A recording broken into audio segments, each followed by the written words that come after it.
శ్రమలు సహించిన ప్రేమ, నాకై శాపమును భరించిన ప్రేమ.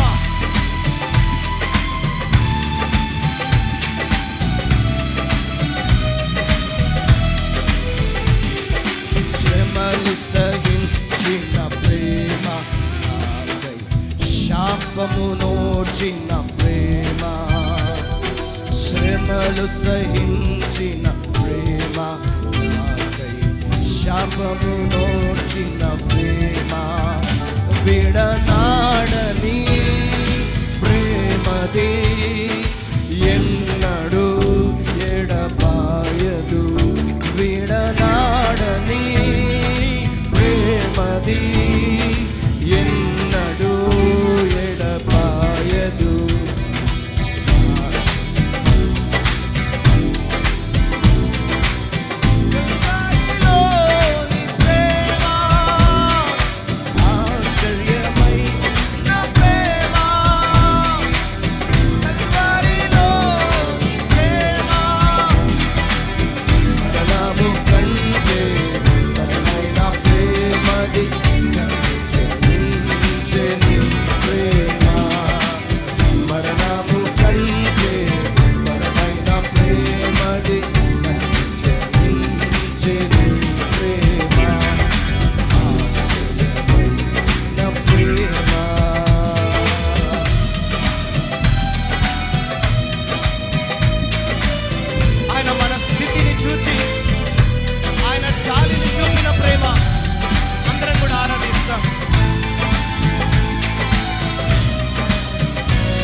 స్థితి చూచిన ప్రేమ, నాకై జాలిని చూపిన ప్రేమ.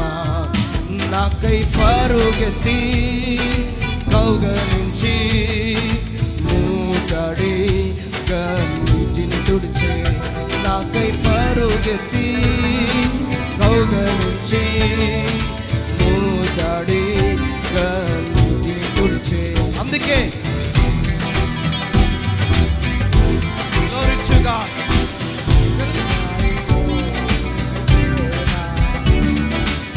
మరణము కంటే బలమైన ప్రేమది,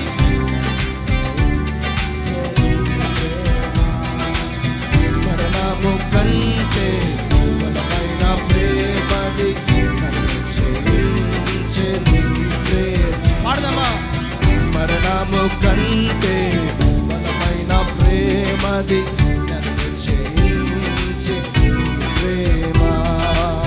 మరణము కంటే బలమైన ప్రేమది, క్షయించే నీ ప్రేమ.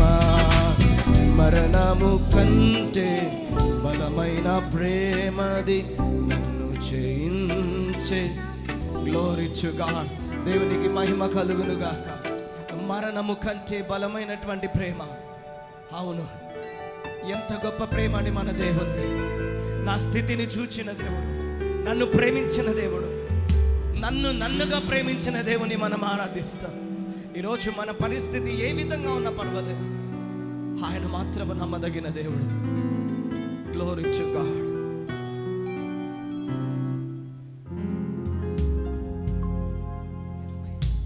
అర్హత లేనటి మన జీవితాలను ప్రేమించిన దేవుడు, ఆయన కృపను వివరించినటువంటి దేవుడు. మనమందరం కూడా దేవుని నామాన్ని గణపరుస్తాం. అయ్యా, నా పరిస్థితులు, ఎన్ని ఇబ్బందులు మనకు వ్యతిరేకంగా మారినా పర్వాలేదు, ఆయన మన పక్షమున ఉన్నాడు. హల్లెలూయా, గ్లోరీ టు గాడ్. అందరం కూడా దేవుని ఆరాధిస్తాం.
కృపయే కృపయే కృపయే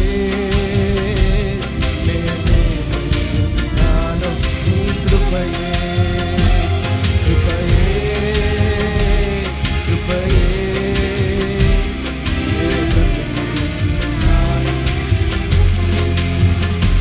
కృపయే కృపయే నేనున్నాను నీ కృపయే కృపయే కృపయే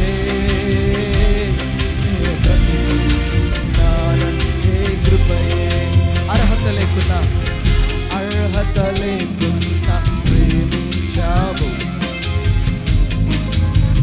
నీ కృపయే యోగ్యత లేకున్నా ఇది కేవలం నీ కృపయే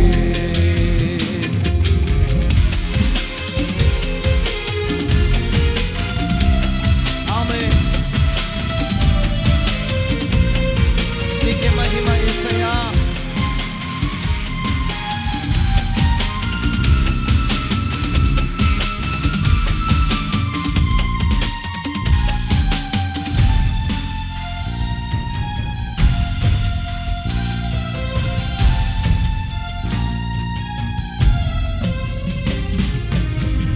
లోకమే నన్ను ఆకర్షింపగా అల్లరితనము నా చుట్టూ చేరగా ఓటమి నా బ్రతుకును హేళన చేయగా నీ కృపతో నన్ను బలపరచితివే అందరం కూడా రెండు చేతులు పైకెత్తి లోకమే నన్ను ఆకర్షింపగా అల్లరితనము నా చుట్టూ చేరగా ఓటమి నా బ్రతుకును హేళన చేయగా నీ కృపతో నన్ను బలపరచితివే ఇంతగా నన్ను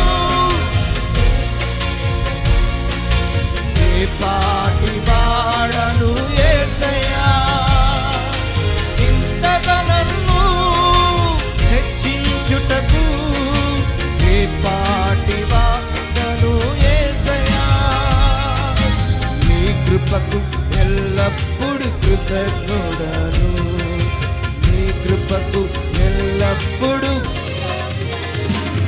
కృపయే కృపయే నేనేమై ఉన్నానో నీ కృపయే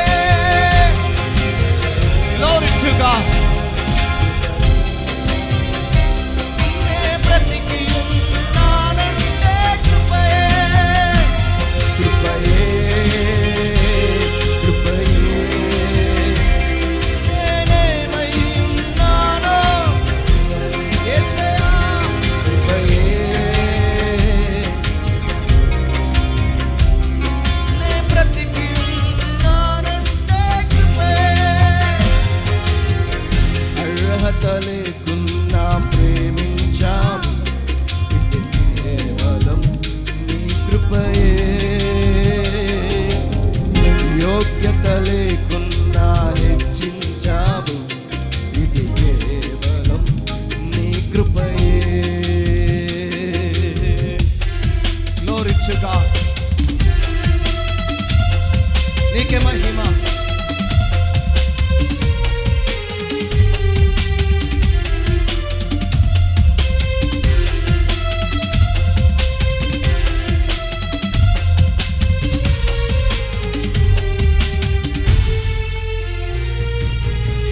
శ్రమలు శోధనలు నన్నామరింపగా నీవే నాకు తోడుగా ఉండే దేవుడవయ్యా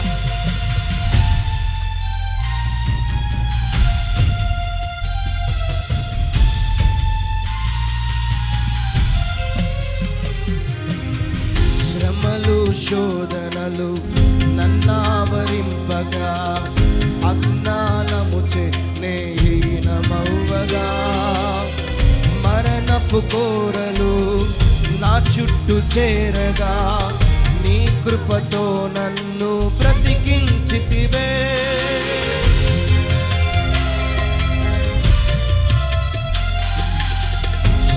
శ్రమలు శోధనలు నన్నావరింపగా అజ్ఞానముచే నేహీనమవ్వగా మరణపు కోరలు నా చుట్టూ చేరగా నీ కృపతో నన్ను బ్రతికించితివే.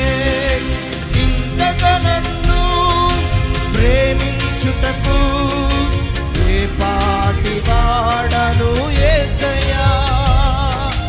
ఇంతగా నన్ను ప్రేమించుటకు ఏ పాటి వాడను యేసయ్యా.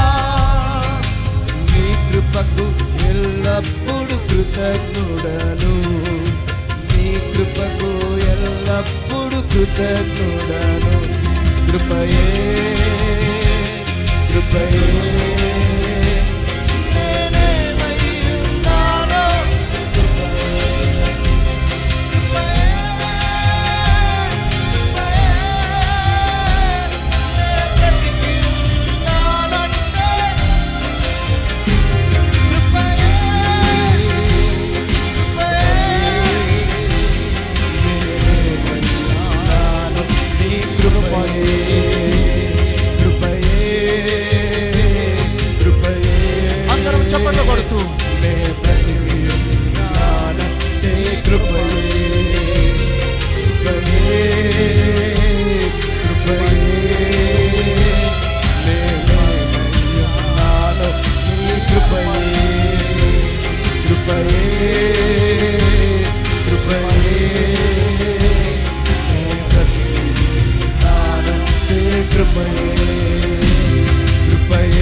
ఈ ఉదయకాల సమయమున నీ సన్నిధిలో ఆరాధించుడికై మమ్మల్ని తీసుకొని వచ్చినందుకు నీకు స్తోత్రమయ్యా.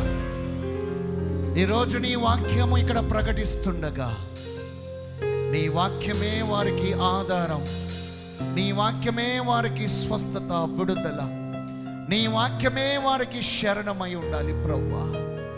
పరిశుద్ధాత్మదేవా, ఇక్కడ ఉన్న ఒక్కొక్క బిడ్డని ఈరోజు నాయన నువ్వు స్వస్థపరిచి విడుదల దయచేయండి. నీవే విమోచన కలగ చేయవాడు, విమోచన ఇచ్చువాడు నీవే.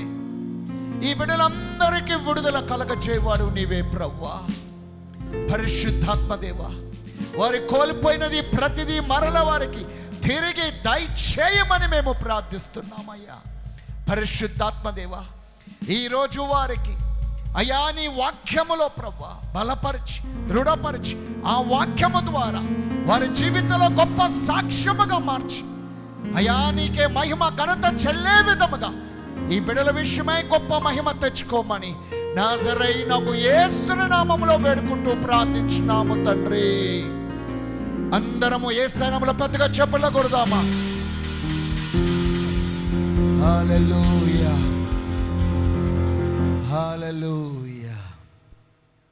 కూర్చుందాం అందరము కూడా.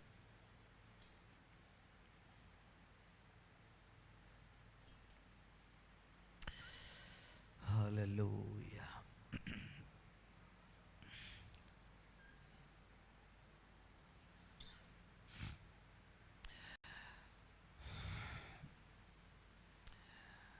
చూడండి, ప్రపంచం యావత్తు అంత భయంలో ఉంది కదా. కంట్రీ బై కంట్రీ చిన్నగా దేవుడు మొదలుపెట్టాడు, భూకంపాల మీదే భూకంపాలు.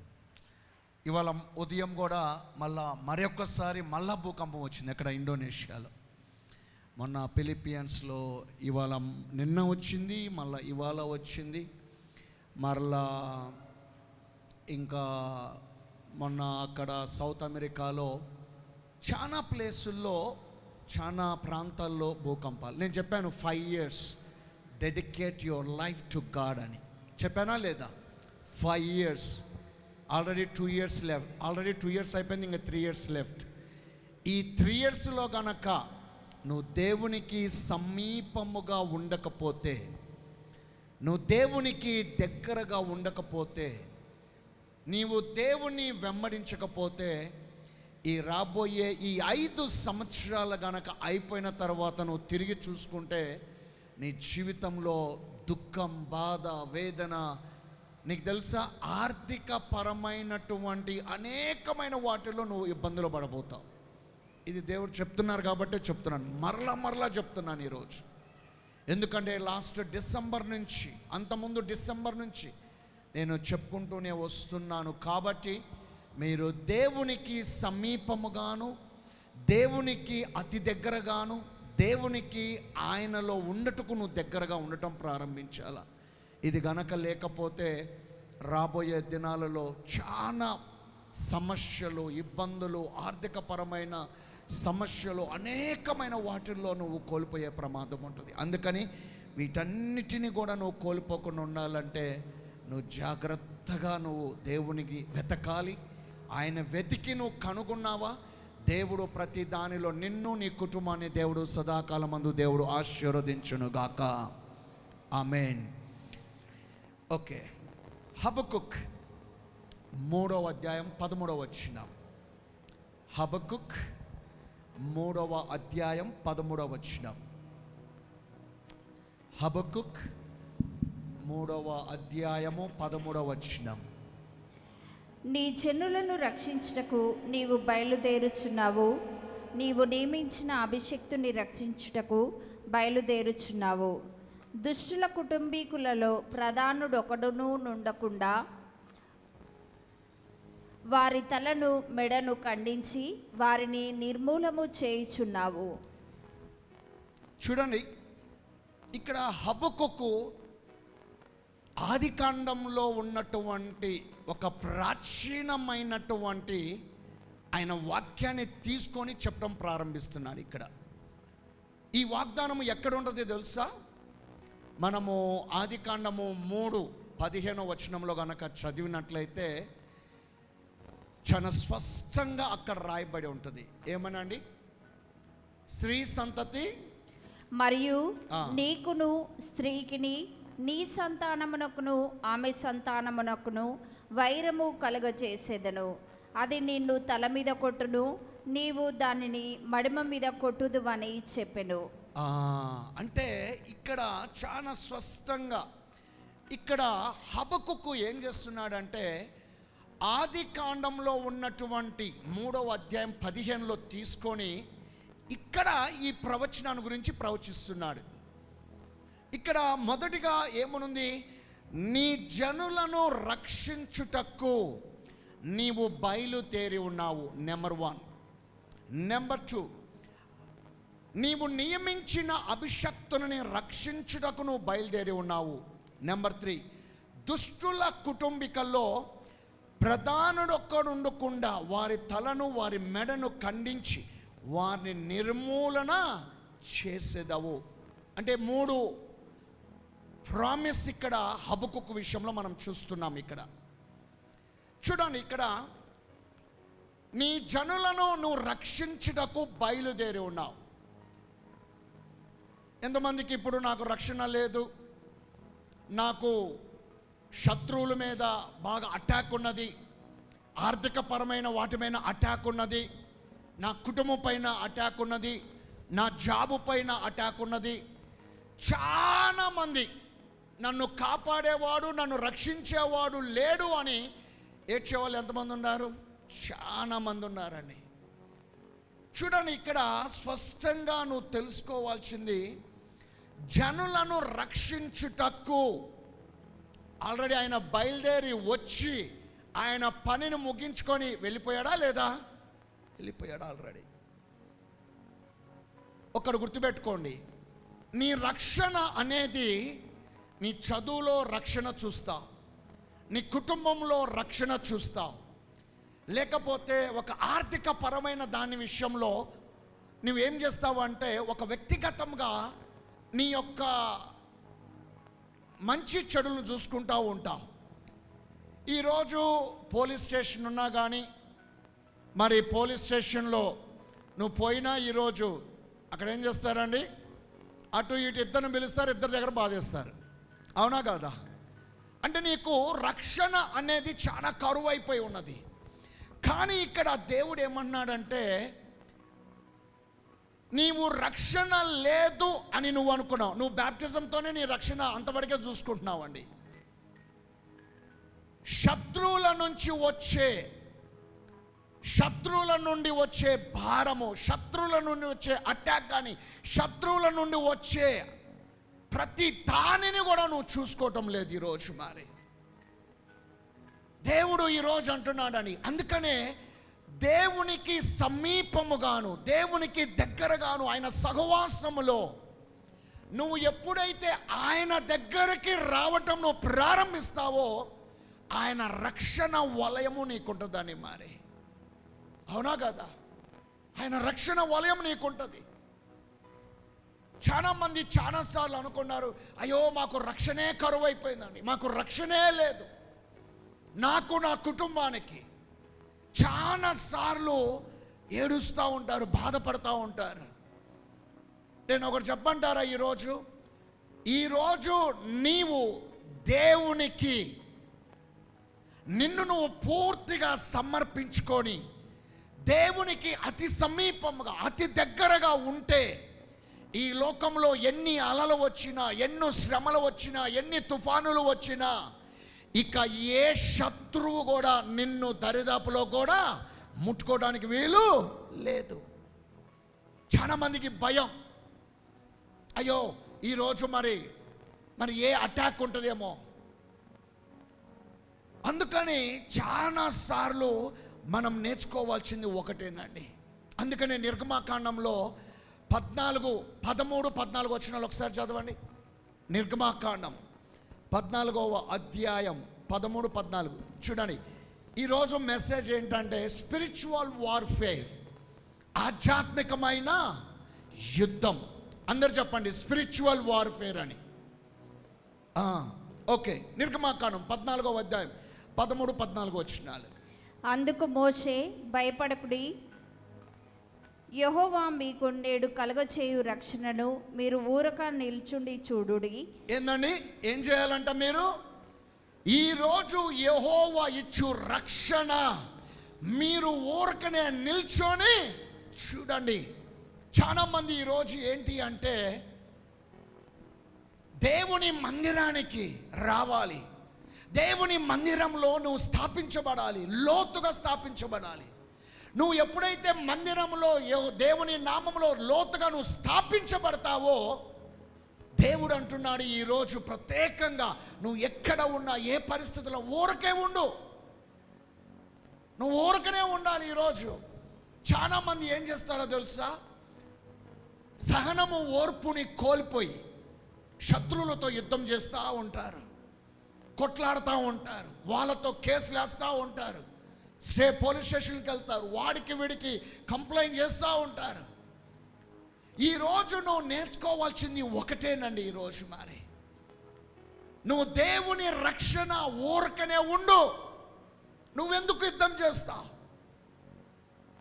నీ వ్యక్తిగతమైన విషయాల్లో నువ్వు యుద్ధం చేయాల్సిన అవసరం లేదు. ప్రభువా, ఇదిగో నేను నా ఇంటి వారము ఈరోజు ఊరకనే ఉంటాం ప్రభువా. కానీ నువ్వు చేయాల్సిందంతా ఏంటో తెలుసా? విశ్రాంతి దినమున మందిరానికి రావాలి. విశ్రాంతి దినాన మందిరానికి వచ్చి నువ్వు ఆరాధిస్తే, దేవుని వాక్యము గనక నువ్వు ఉంటే ఆ ఆరాధనలో పాల్గొని నువ్వు ధైర్యంగా వెళ్ళు. నువ్వు ఊరకనే నిల్చో, నువ్వేం యుద్ధం చేయాల్సిన అవసరం లేదు. చాలాసార్లు చాలా మంది చేసే పని ఏంటో తెలుసా? ఎవరైనా పక్కవాడు కానీ, ముందోడు కానీ, ఆఫీస్లో కానీ, బిజినెస్లో కానీ, లేకపోతే సంఘంలో కానీ ఎవరైనా అంటే ద్వేషం, అసూయక పోవద్దు. నువ్వు ఓర్పు, సహనం కలిగి ఉండాలి. ఊరికే ఉండు. దేవుడు అన్నాడు, మంచిగా ప్రార్థన చేయి, బైబుల్ చదువు, మంచిగా భోంచేయి, మంచిగా విశ్రాంతి తీసుకో, లేచి మళ్ళీ నా వైపు చూడు అంటున్నాడు. ఒకటే మాట చదువమ్మ. ఇది యెహోవా మీ పక్షమున యుద్ధము చేయును, మీరు ఊరకయే ఉండవలెనని ప్రజలతో చెప్పెను.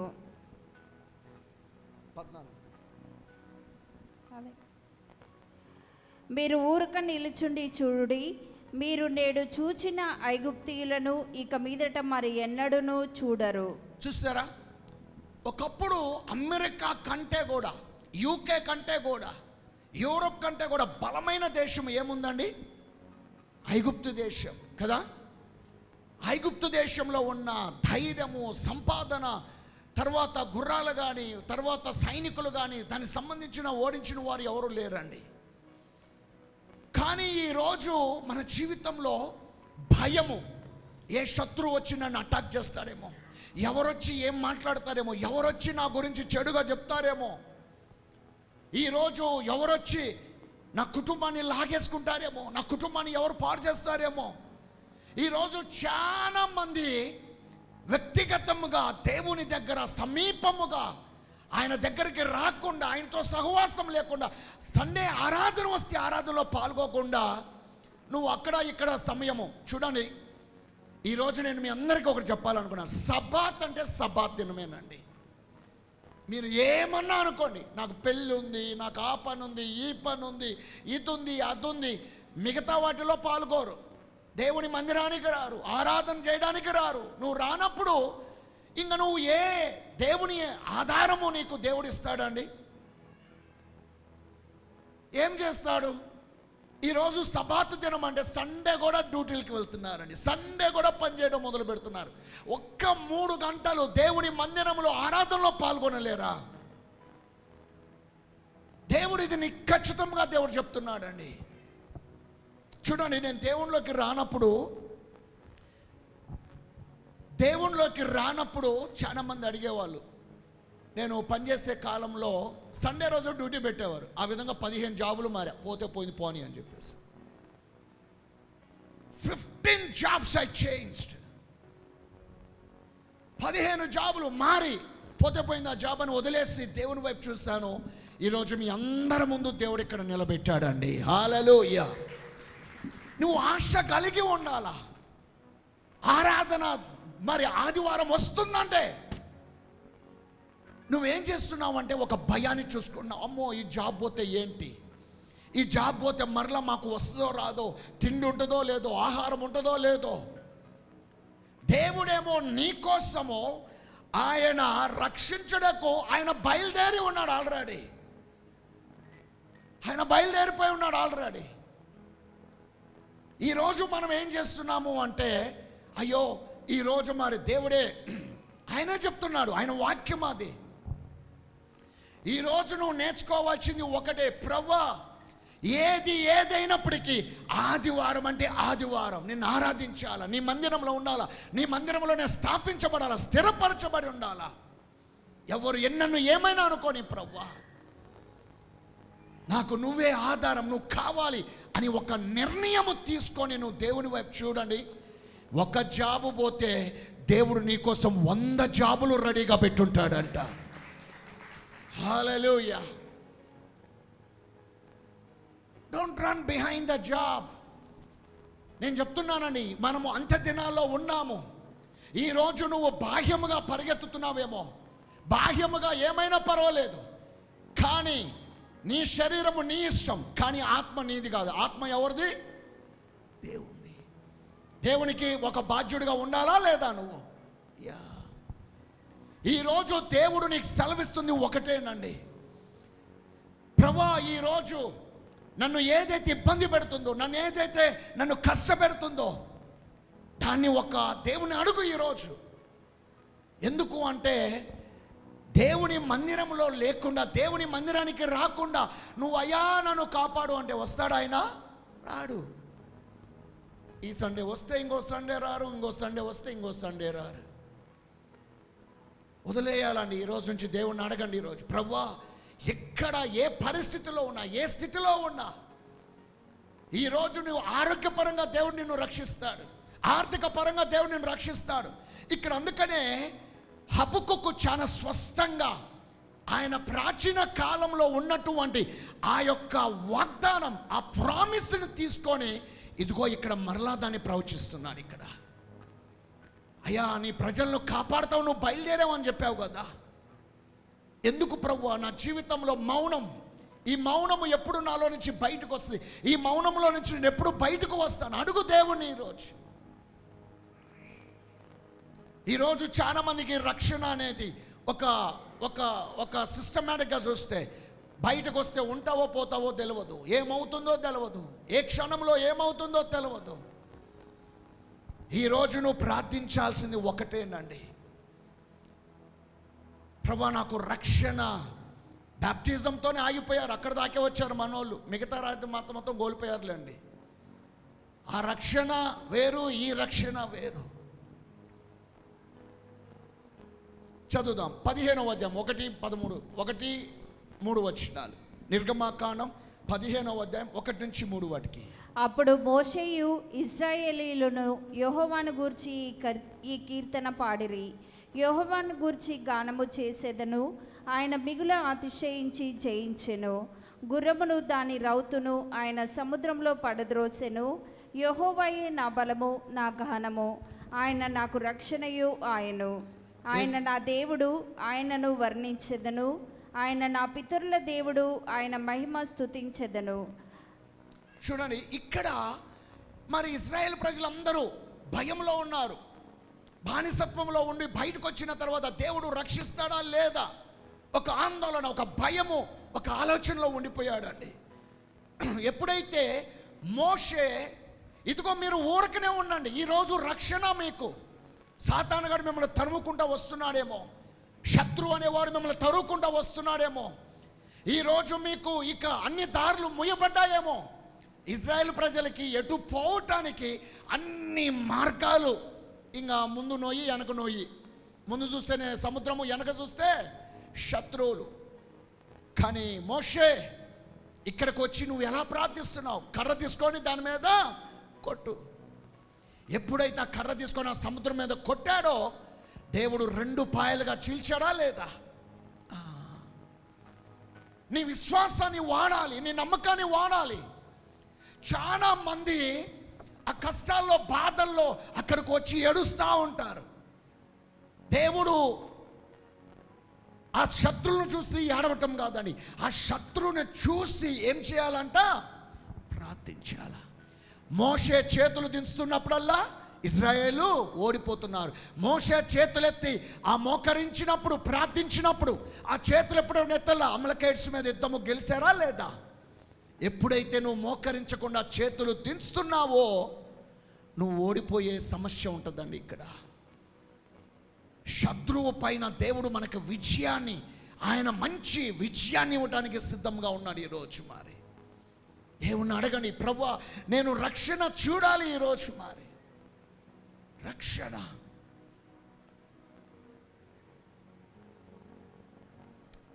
అందుకనే ప్రతిరోజు దేవుడు అడగాలి. ఒకరోజు విజయవాడ నుంచి ఒక ఆయన వచ్చాడు. ఆయన అన్నాడు, పాస్టర్ గారు నేనైతే బ్యాప్టిజం తీసుకున్నాను, కానీ నేను బతుకునో నాకు తెలియదు, అసలు నీ సమస్య ఏందని అడిగాను ఆయన.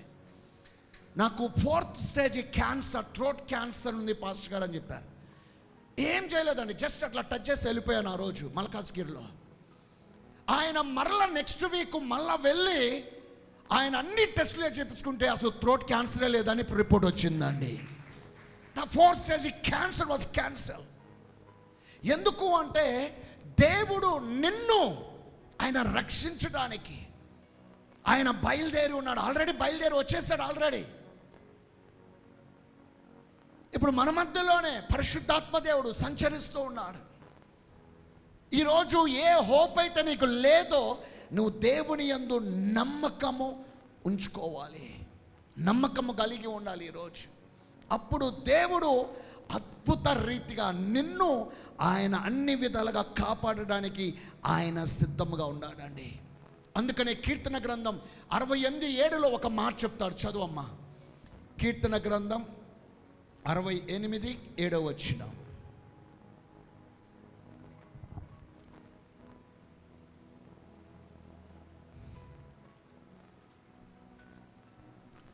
కీర్తన గ్రంథం 68:7.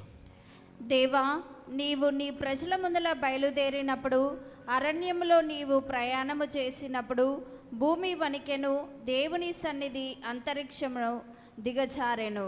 అంటే దేవుడు ఎప్పుడైతే తన ప్రజల ముందర నువ్వు బయలుదేరినప్పుడు ఏం కంపించిందంట?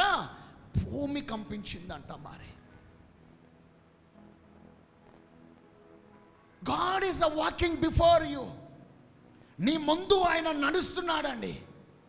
నువ్వు ఎక్కడ ఉన్నా, ఏ పరిస్థితిలో ఉన్నా, ఏ స్థితిలో ఉన్నా, నువ్వు నడుస్తుండగానే శత్రువులకి భయము మొదలవుతుందంట. మరి ఈరోజు చాలా మంది మనకి ఏం చేయాలో ఏంటో చాలా మంది బాధ.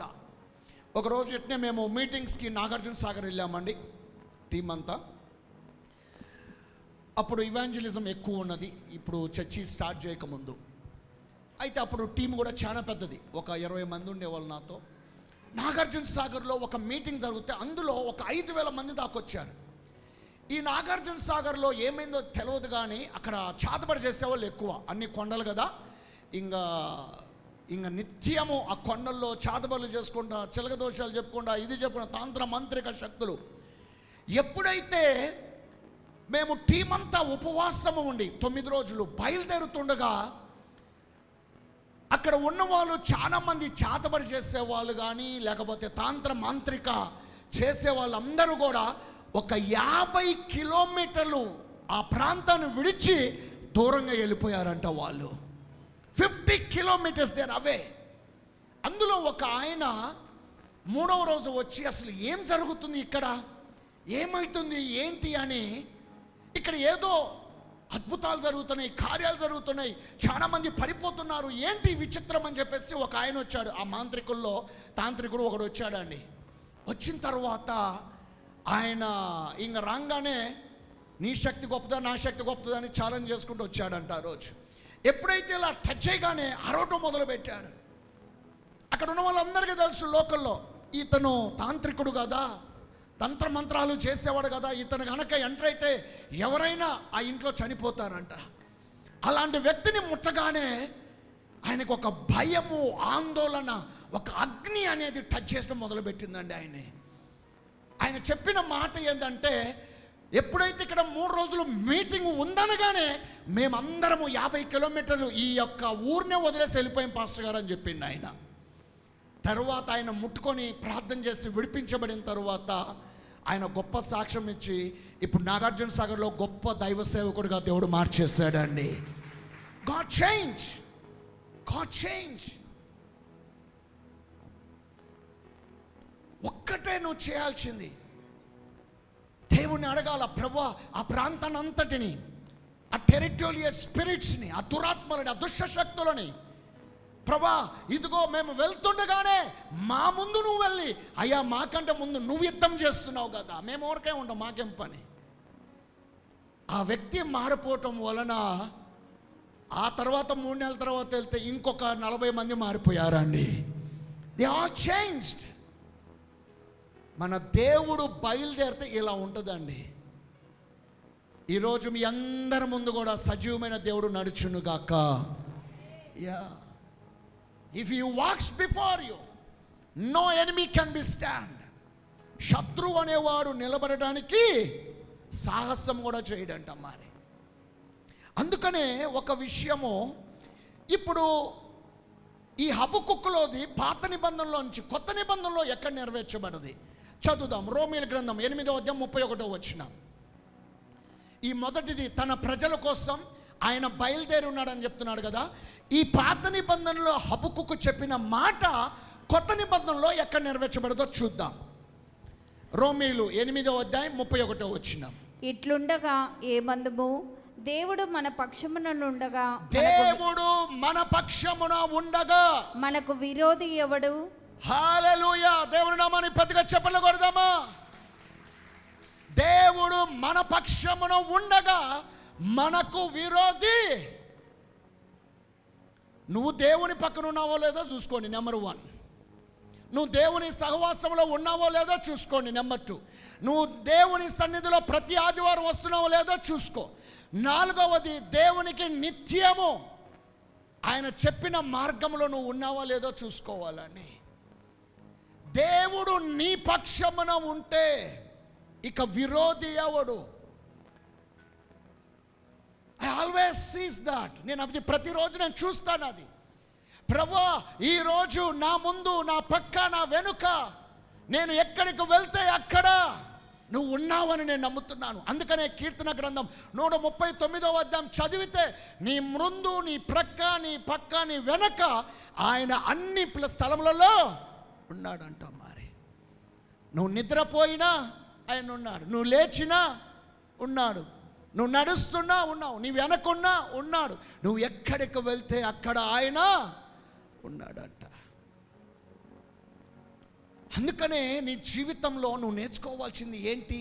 దేవునికి సహవాసము ఎలా ఉండాలి, ఆయనకి దగ్గరగా నువ్వు ఎలా ఉండాలి, నువ్వు ఎలా మారాలనుకుంటున్నావు నీ జీవితంలో. ఈరోజు అడుగు, దేవా నువ్వు నా పక్షమున ఉంటే ఎవరయ్యా నా వందు ఉండేది? ఎవరయ్యా నాతో పోరాటం? ఎవరయ్యా నాతో కొట్లాట? అందుకనే దేవా నువ్వు నా పక్కన ఉన్నావో నేను నమ్ముతున్నానయ్యా. దేవా నా పట్ల నువ్వు కనికరము, వాత్సల్యత చూపించువారివి.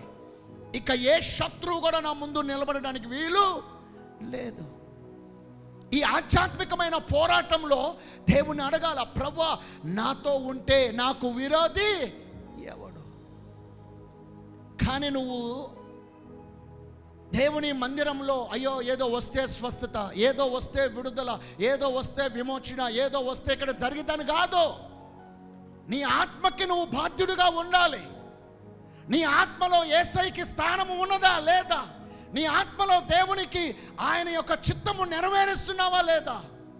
అది చూసుకోవాలా. ఈరోజు దేవుని అడగాల, దేవుని అడగాల, దేవుని అడగాల. అప్పుడే దేవుడు నిన్ను, ఆయన కనికరము, ఆయన వాత్సల్యత, ఆయన హస్తము నీ మీద ఉంటుందంట.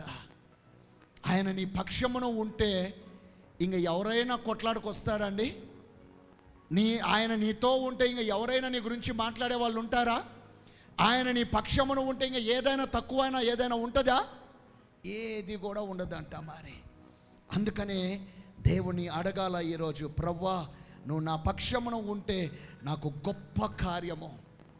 అందుకనే ఇదే ఇంకొక ప్రవచనం కూడా నెరవేర్చబడింది. కొలస్సీలు 1వ అధ్యాయం 13-14 వచనాలు. ఇది అయిపోయిందా రోమీలు? ఓకే. కొలస్సీలు 1వ అధ్యాయం 13-14 వచనాలు. ఆయన మనలను అంధకార సంబంధమైన అధికారంలో నుండి విడుదల చేసి, అంధకార సంబంధమైన వాటిలోంచి మనల్ని విడుదల చేసి, తాను ప్రేమించిన తన కుమారుని యొక్క రాజనివాసులనుగా చేసెను. ఏందండి? తను ప్రేమించిన కుమారులని రాజనివాసులుగా. Wow, you are the kingdom heritage. నువ్వు దేవుని రాజ్య నివాసులుగా, దేవుని వారసత్వము నీకేనంట. మరి ఈరోజు చీకట్లోంచి విడిపించబడ్డావు, తాంత్రిక శక్తుల నుంచి విడిపించబడ్డావు, సాతాను శోధన విడిపించబడ్డావు, శత్రువుల చేతుల నుంచి విడిపించబడ్డావు.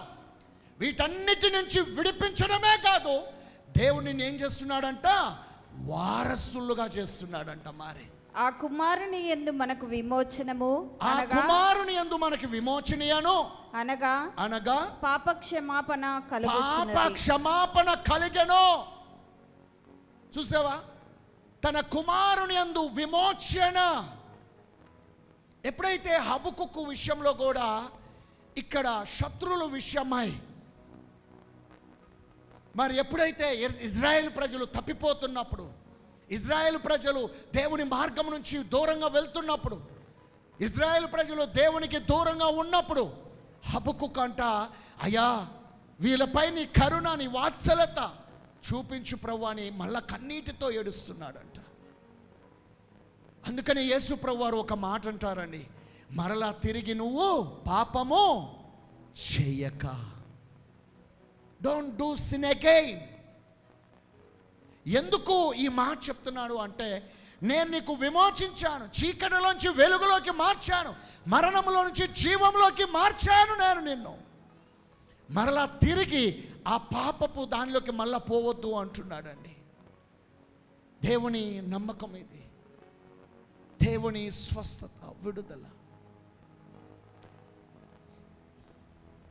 ఒకరోజు ఒక ఆమె వచ్చిందండి నా దగ్గరికి, అది విజయవాడలో జరిగింది. ఎందుకో ఆ రోజు ప్రార్థన చేస్తే దేవుడు పర్టికులర్గా ఆమె వచ్చే ముందే దేవుడు అనేకమైన విషయాలు నాకు బోధించాడు. చెప్పినప్పుడు ఆమె ప్రార్థన అడిగింది. మిగతా వాళ్ళందరినీ చేస్తే నా మొక్కదాన్ని టచ్ చేయలేదు నేను. ఎందుకో అందరినీ టచ్ చేసా. ఒక 60-70 మంది ఉంటే ఆ రోజు అందరినీ టచ్ చేస్తే ఆ మొక్కదాన్ని ముట్టుకోలేదు ఎందుకో. కానీ ఆమె ఏడుస్తూ ఉంది, అయ్యా నన్నెందుకు ముట్టుకోవడం లేదు, నన్నెందుకు ప్రార్థన చేయటం లేదు. దేవుడు ఎందుకో ఆమె విషయంలో కొంచెం క్లారిటీగా ఉన్నాడు. ఆమె ఎందుకో ఒక కనువిప్పు కలగజేయాలని, దేవుడు ఆమెని దేవుని వైపు తిప్పుకోవాలని కొన్ని విషయాల్లో ఆమెని అట్లా పెట్టు అన్నాడు. టచ్ చేయలేదు, ప్రార్థన చేయలేదు, అందరికి అయిపోయింది. ఆమె ఎదురు చూస్తూ ఉన్నది. ఆమె చాలా పెద్ద ఆఫరింగ్ కూడా తెచ్చిందండి. నేను అన్నా, I rejected her offering. I don't want to touch your offering. ఆమెకి చిన్నగా యేసయ్య గురించి ఒక పురుగొలిపాను ఆమెలో. ఒక దైవిక ఆత్మచేత ఆమెలో దేవుని వాక్యాన్ని రగిలించడం మొదలుపెట్టాను. చివరికి ఆమె గురించి వాక్యం మాట్లాడుతూ ఫైనల్గా ఆమె చెప్పింది ఏందో తెలుసా? పాస్టర్ గారు, నా భర్త ఎప్పుడో కొన్నాళ్ళ కింద చనిపోయాడు, నేను వ్యభిచారంలో ఉన్నాను పాస్టర్ గారు. నేను ఎంతోమంది కుటుంబాలను నాశనం చేశాను, ఎంతోమంది జీవితాలు నాశనం అయిపోయాయి నా వల్ల, ఎన్నో కుటుంబాలు విడిపోయాయి కూడా ఈరోజు అని చెప్పి ఆమె బిగ్గరగా ఏడవటం మొదలుపెట్టింది. దేవుడు ఒకే ఒక మాట చెప్పాడు, ఏంటో తెలుసా? బిడ్డ, ఈరోజు దేవుని ప్రేమ, ఆయన వాత్సల్యత నీపై ఉన్నది. దేవుడు నిన్ను ప్రేమిస్తున్నాడు. దేవుడు నిన్ను విమోచించువాడు ఆయనే. ఆయనకి మరి ఆయన దగ్గరికి నువ్వు వచ్చావు అంటే అప్పుడే నీలో మార్పు మొదలైపోయింది. నువ్వు ఆయన మందిరంలోకి ఉన్నావు అంటే అప్పుడే నీలో ఒక ఆలోచింపజేస్తే ఏదో ఒకటి నిన్ను తాగుతుంది అని చెప్పి ఆమె ప్రార్థన చేస్తే ఎక్కి ఎక్కి ఏడ్చి చివరికి ప్రభువా నన్ను క్షమించమని ఆమె పెద్దగా ఏడుస్తుంటే, అక్కడ విజయవాడలో ఒక మంచి స్కూల్ స్టార్ట్ చేసింది. ఈరోజు విజయవాడలో ఒక మంచి స్కూల్గా అక్కడ అయిపోయిందండి. ఆమె పేరు బయటికి తీయట్లేదు కానీ షీఈస్ దేర్. సెయింట్ ఎలిజబెత్ అని స్కూల్ అయితే కొట్టని మీకు చూడొచ్చు యూట్యూబ్లో. అది షీఈస్ దేర్. ఎన్ని రోజులు ఏడ్చిందో తెలుసా? ఉపవాసముని దగ్గర 5-6 సంవత్సరాలు ఫాస్టింగ్ ఉండి ఏడ్చిందండి దేవుని దగ్గర. దేవుని వైపు తిరిగింది. దేవుని వైపు తిరిగి ఆమె మార్పు చెంది చివరికి ఏడ్చింది, దుఃఖంతో ఏడ్చింది ఆమె. అప్పుడు ఒక మాట ఏమందో తెలుసా? దేవుడు నా కోసమే కదా, ఆయన సర్వోన్నతుడు అయినప్పటికీ కూడా ఆయన నా కోసమే కదా ఈ భూమికి దిగి వచ్చింది, నా కోసమే కదా ఆమె ఇక్కడికి వచ్చి, నా కోసమే కదా ఆయన చనిపోయింది, నా కోసమే కదా ఆయన విమోచన, నా కోసమే కదా వెలుగునిచ్చింది. ఎప్పుడైతే ఆమె బయటకు వచ్చే ముందు చాలామంది బెదిరించారు కూడా, నువ్వు ఇందులోనే ఉండాలి, ఇందులోనే చేయాలంటే లేదు, నిలబడదండి ఆమె. తర్వాత కొన్నాళ్ళ తర్వాత మంచి వివాహం చేసుకొని ఒక మంచి కుటుంబ సభ్యురాలుగా మారిపోయిందండి. హల్లెలూయా. నువ్వు నమ్మాలి దేవుణ్ణి. అందుకనే ఇశ్రాయేలు ప్రజలు మరి అక్కడ ముందు ఎంత సమస్య ఉన్నా వెనక్కి తిరగలేదు, గొనిగారు, సనిగారు, మోషే మీద తిరగబడుతున్నారు. అయినా కూడా ఈరోజే మీకు రక్షణ, ఊరకుండానే మనకు విరోధి ఎవడు అని చెప్పి అక్కడ అందరినీ బలపరిచాడు. ఎర్ర సముద్రాన్ని ఓపెన్ చేశాడండి. శత్రువులందరూ ఏమైపోయారండి? వాళ్ళందరి తల చితగొట్టబడదా లేదా? తల నుంచి వాళ్ళ మొన్నవాడికి దేవుడు తీసేస్తాడా లేదా? ఇప్పుడు శత్రువులు మరి ఇజ్రాయెల్ ప్రజలందరూ ఒడ్డుకు చూస్తే ఒక్క శత్రువైనా కనపడ్డా? ఇల్లే. చాలా మంది అయ్యో ఇది ఇరుకైన మార్గం అండి, ఇది కష్టమైన మార్గం, దీంట్లోంచి పోతే నాకే సమస్య అనుకుంటారు. నువ్వు అదే సమయంలో మోకరించి మోషేలాగా చేతులెత్తి ప్రార్థిస్తే దేవుడు నిన్ను నీ కుటుంబాన్ని దేవుడు కాపాడతాడా లేదా? ఈరోజు మీరు నమ్మండి నమ్మకపోండి, దేవుడు చెప్తున్న మాట ఏంటో తెలుసా? ప్రతి శత్రువు దేవుడు నీకు స్నేహితునిగా దేవుని మార్చబోతున్నాడు. హల్లెలూయా. అంటే దేవుని రక్షణ పాత నిబంధనలో ఏముంది, కొత్త నిబంధనలో ఏముంది, అందుకని డిఫరెన్స్ చూపిస్తున్నా ఈరోజు. ఓకే, రెండవది,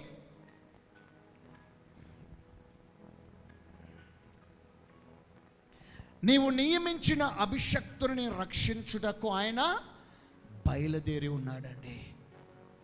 నీవు నియమించిన అభిషక్తుని రక్షించుటకు ఆయన బయలుదేరి ఉన్నాడు. ప్రజల్ని కాపాడటానికి వచ్చాడు. ఇప్పుడు అభిషక్తుని ఎలా కాపాడుతాడో చూద్దామండి. కీర్తన గ్రంథం 105:15 వచనం ఒకసారి చదవండి.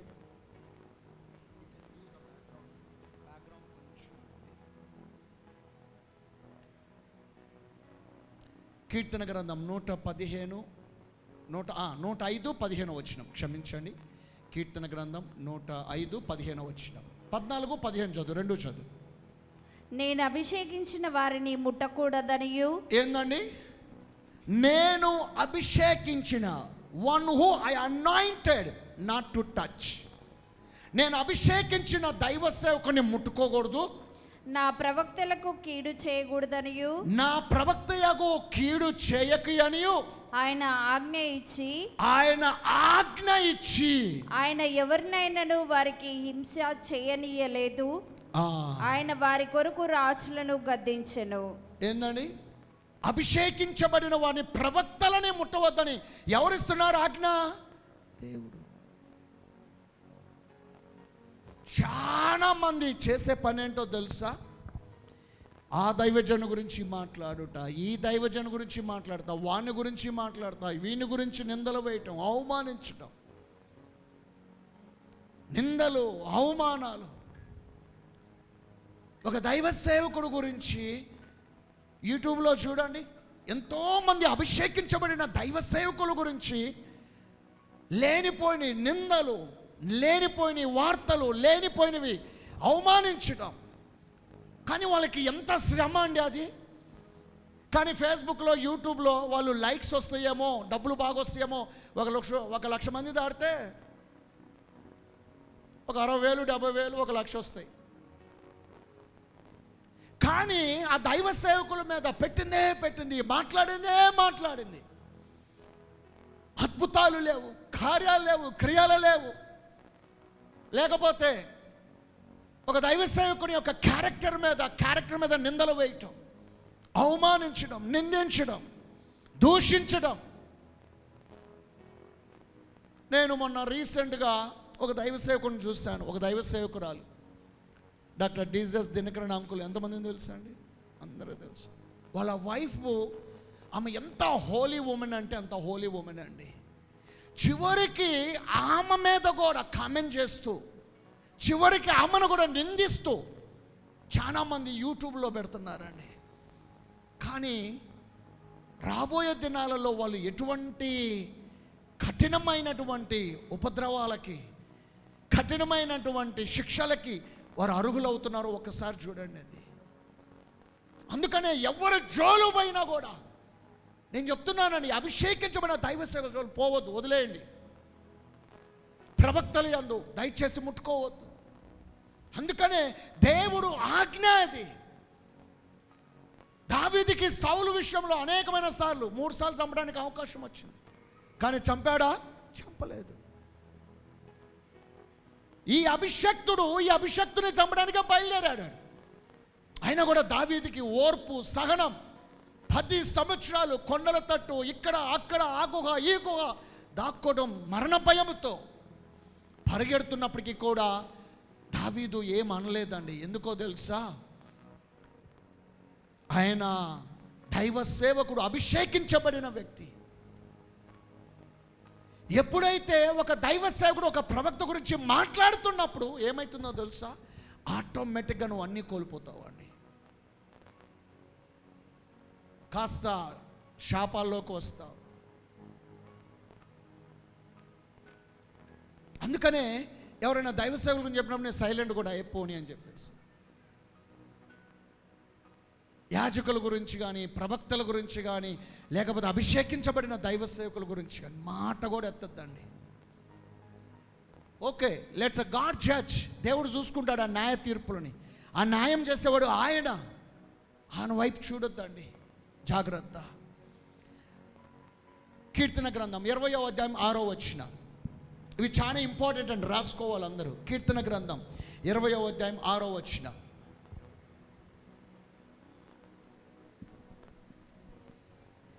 యెహోవా తన అభిషక్తుని రక్షించునని నాకిప్పుడు తెలియను. రక్షణార్థమైన తన దక్షిణ హస్త బలము చూపును. తన పరిశుద్ధాకాశములో నుండి అతనికి ఉత్తరం ఇచ్చును. ఏందండి?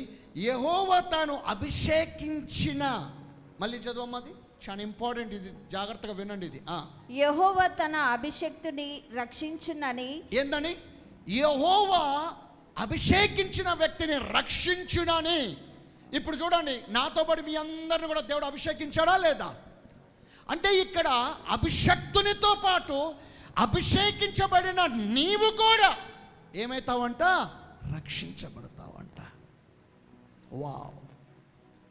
చాలాసార్లు అనుకుంటాం, అరే మేము దేవుని అభిషేకం తీసుకున్నాం, దేవుని శక్తిని పొందుకున్నాం, దేవుని బలాన్ని పొందుకున్నాం, దేవుని రుచి చూసాం.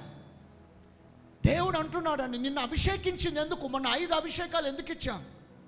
Why we gave the 5 anointings. నువ్వు నమ్మాలి, ఈ అభిషేకం ద్వారా ఈరోజు నాకు రక్షణ,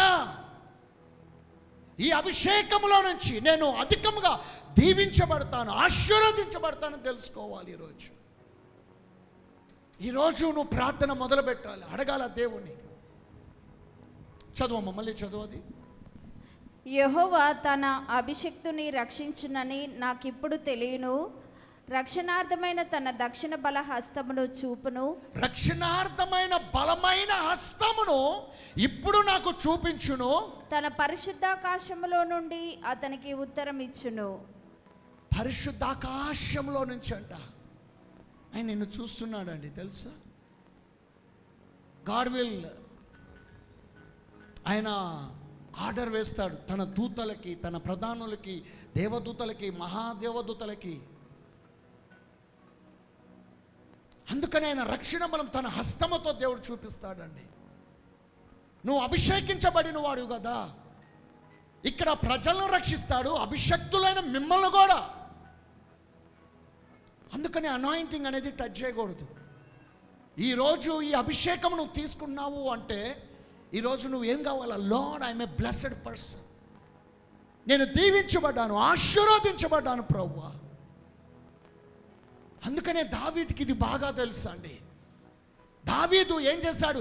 ఆ అభిషేకాన్ని రోజు, మరణము పొంచి ఉన్నది, శత్రువులు పొంచి ఉన్నారు, అయినప్పటికీ కూడా దావీదు ప్రార్థన వదిలాడా? దేవుని మర్చిపోయాడా? అయ్యా నువ్వు ఎందుకు నాలో మౌనంగా ఉన్నావు? ఆ మౌనంగా ఉన్నాడని దేవుడు మౌనంగా ఉన్నాడా? లేదు. అవకాశం కోసం వెయిట్ చేస్తాడు, సహనము ఓర్పును కలిగి ఉన్నాడు. ఈరోజు చాలా మందికి ఓర్పు ఉండదు, సహనం ఉండదండి. ఇంకా కాలేదు, ఇంకా ఏం కాలేదు, ఇంకా ఎందుకు అవట్లేదు, మాకెందుకు, మా జీవితంలో ఇంకా ఈ కాడులు, ఈ అభిషేకం ద్వారా. అందుకనే దేవుడు అంటున్నాడు కదా, యెషయా గ్రంథం 29:10 ఏమన్నాడు? ఈ అభిషేకం ద్వారా నీ మీద ఉన్న కాడులన్నీ కూడా యేసు నామములో విర్రగొట్టబడును గాక. నీ మీద ఉన్న కాడులన్నీ దేవుడు విర్రగొట్టేస్తాడండి ఈ అభిషేకము వలన.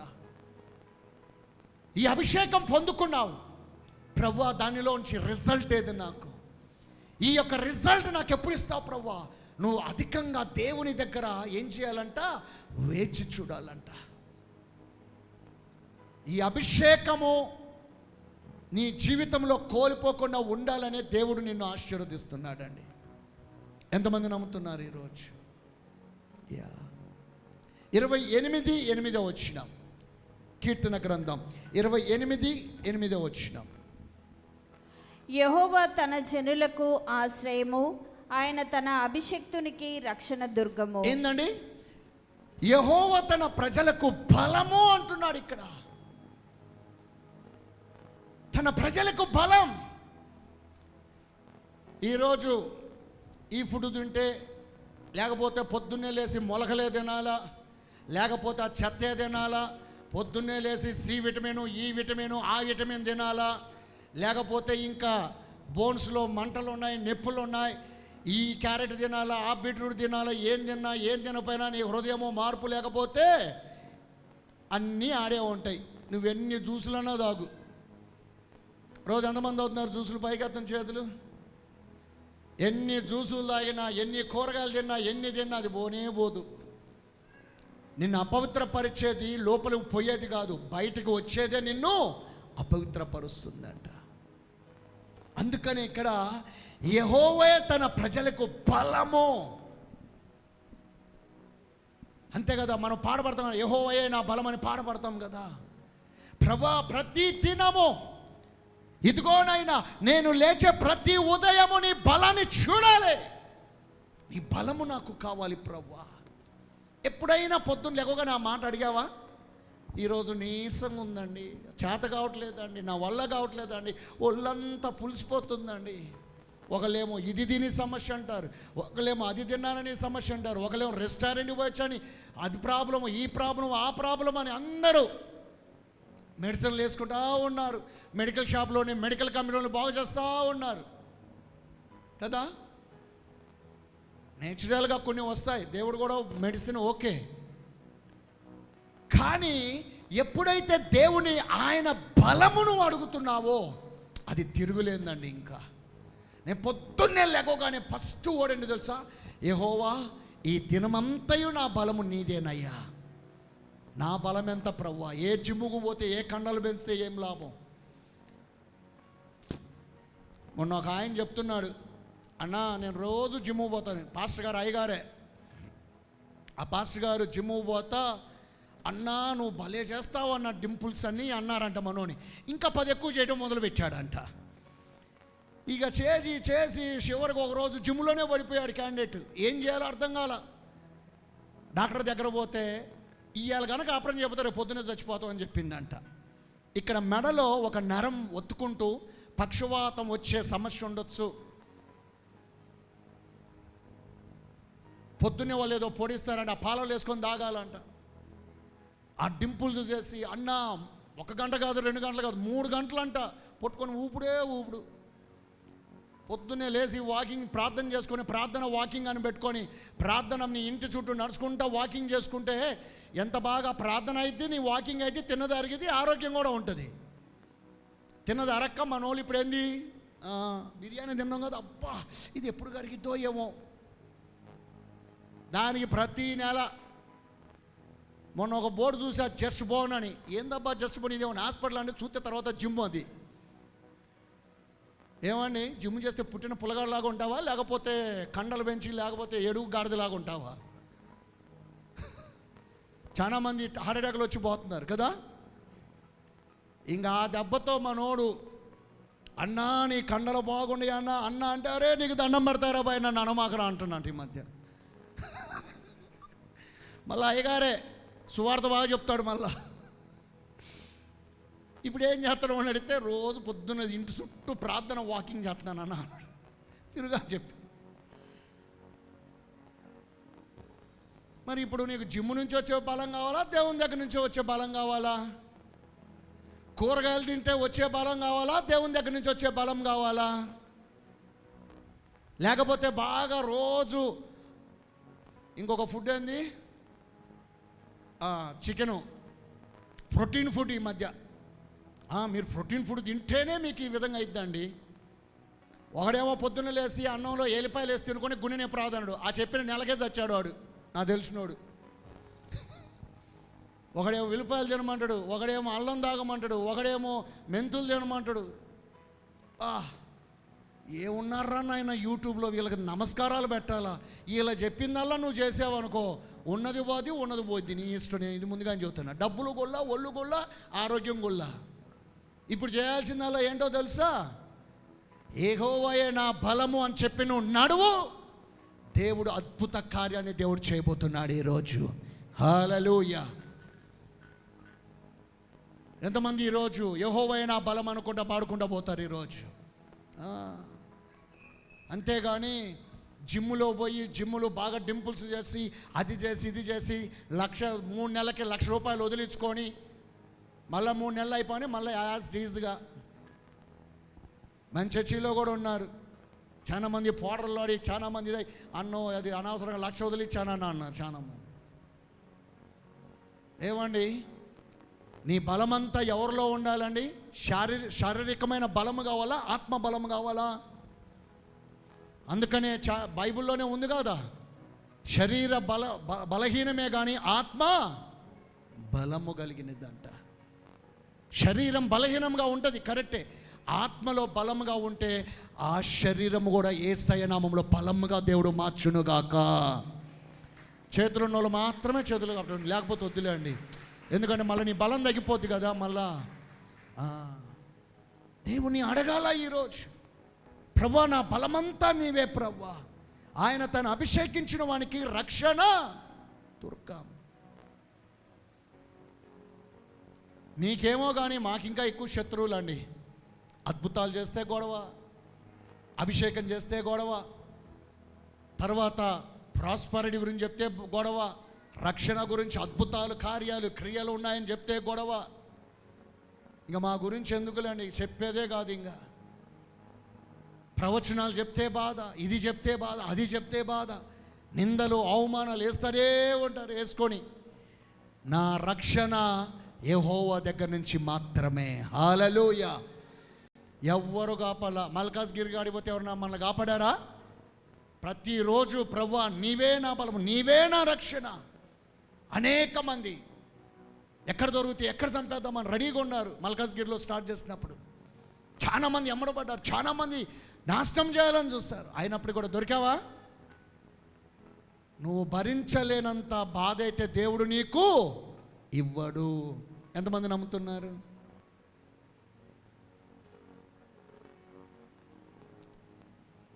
కీర్తన గ్రంథం 89వ అధ్యాయం 19 నుంచి 21 వరకు. తొందరగా కీర్తన గ్రంథం 89వ అధ్యాయం 19 నుంచి 21 వరకు.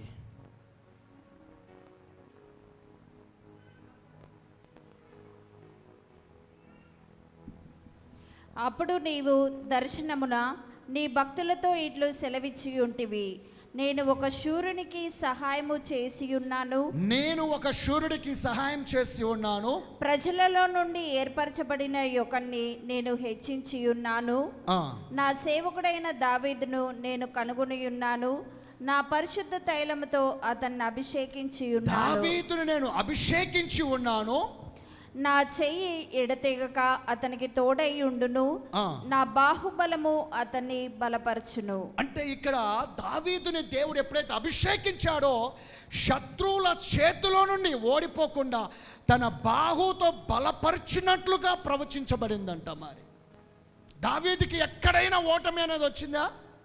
రాలేదు. ఎందుకంటే తాను అభిషేకించిన దావీదుకి ఎక్కడ కూడా తన శత్రువుల చేతిలో ఓడిపోకుండా చేశాడంట. ఈరోజు దేవుని వాక్యం ఒకటే చెప్తుందండి, నువ్వు అభిషేకించబడిన చోట ఒక్కటే గుర్తుపెట్టుకోవాలా, యేసయ్య నామములో నేను ఓడిపోవడానికి వీలు లేదు.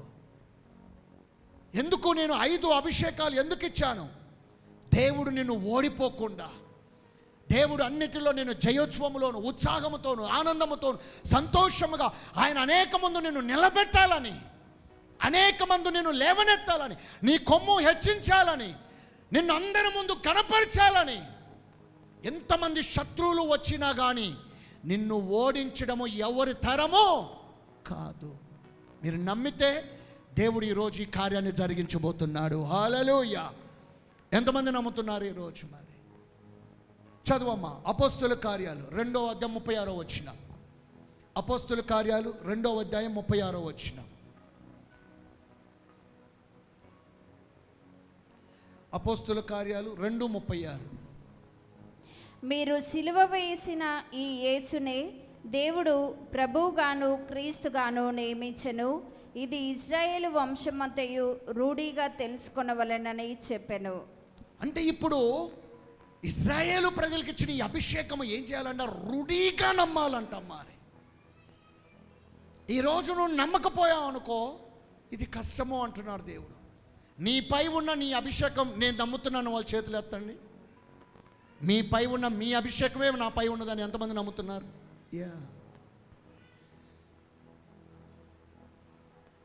దేవుడు నీకు నియమించినటువంటి మరి మృతుల్లో నుండి లేచినటువంటి యేసయ్య ద్వారా ఆయన ఇచ్చిన ప్రవచనాత్మ నెరవేర్చబడిందంట. మరి కొత్త నిబంధనలో ఓకే, హెబ్రీయులు 1:8-9. హెబ్రీయులు 1:8-9 వచనాలు.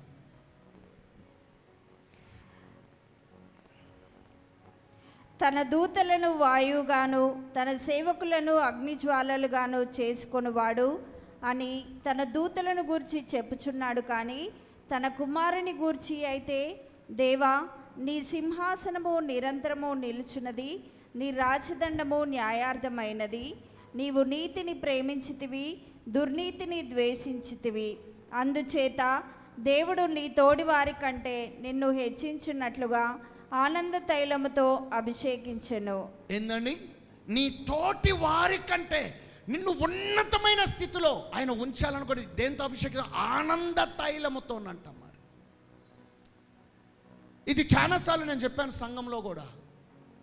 అంటే దావీదుకి ఇచ్చిన అభిషేకం ఆయన యేసు ప్రభు మరణించి పునరుత్థానమైన తరువాత ఆనంద తైల అభిషేకము మనందరికీ దేవుడు ఇచ్చాడంట. మరి ఈరోజు నువ్వు ఎక్కడ హెచ్చించలేదేమో, నీ కుటుంబంలో నువ్వు హెచ్చించబడకున్నావా, నీ భర్త ముందు హెచ్చించబడుకున్నావా, నీ యొక్క భార్య ముందు నువ్వు హెచ్చించబడుకున్నావా, నీ కుటుంబంలో, నీ సమాజంలో, నీ ఊరిలో నువ్వు ఎక్కడెక్కడైతే నీ పేరును కోల్పోయావో, దేవుడు ఇక్కడ ఏమన్నాడు? నా అభిషేకము ద్వారా నేను హెచ్చించి ఆనంద తైల అభిషేకముతో నీకు ఇస్తున్నాను అంటున్నాడు. మరి ఇప్పుడు ఆనంద తైల అభిషేకం అంటే ఏమొస్తుందో తెలుసా? ఆర్థికంగా నువ్వు బ్లెస్ అవుతావు, కుటుంబ పరంగా నువ్వు బ్లెస్ అవుతావు, బిజినెస్ పరంగా బ్లెస్ అవుతావు, జాబ్ పరంగా బ్లెస్ అవుతావు. అదేవిధంగా నువ్వు చదువుకున్న చదువుల్లో విధానంలో నువ్వు బ్లెస్ అవుతావు. అంటే ఈ రంగము ఆ రంగము అన్ని రంగాలలో నువ్వు అధికంగా బ్లెస్ అవుతావు అంట. ఇంకా నువ్వు నమ్మాలి ఈరోజు విశ్వాసంతో. అభిషేకాన్ని ఎవరైతే ముట్టుకున్నారో నేను చెప్తున్నానండి, అది వాళ్ళకి అర్థమైద్దో కాదో నాకు తెలియదు, కానీ రెండవ రాకడలో మాత్రం భయంకరమైన తీర్పు వాళ్ళకి. నేను చెప్తున్నాను ఈ విషయం అయితే. ఇది దేవుని ఆజ్ఞ, ఇది దేవుడిచ్చిన అభిషేకం, దేవుడిచ్చినటువంటి ఉన్నతమైనటువంటి అభిషేకం నీకు ఇది. When God is anointed you, no one should touch. Okay, మూడవది